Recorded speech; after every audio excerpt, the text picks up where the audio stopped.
અમદાવાદથી એક મહત્વપૂર્ણ સમાચાર સામે આવી રહ્યા છે, તેને લઈને વાત કરવામાં આવે તો ક્રિકેટ રસિકો માટે મહત્વપૂર્ણ સમાચાર.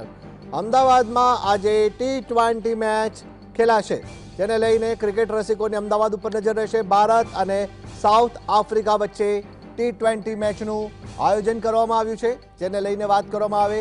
મેચને લઈને એક બાજુ મેટ્રોના સમયમાં પણ ફેરફાર કરવામાં આવ્યો છે.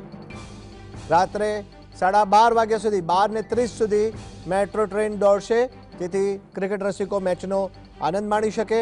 ખાસ કરીને વાત કરીએ તો અમદાવાદ શહેરના નરેન્દ્ર મોદી સ્ટેડિયમમાં રમાનારી આ મેચ છે. ભારત અને દક્ષિણ આફ્રિકા વચ્ચેની T20 સિરીઝની અંતિમ અને નિર્ણાયક મેચ આજે રમાવાની છે.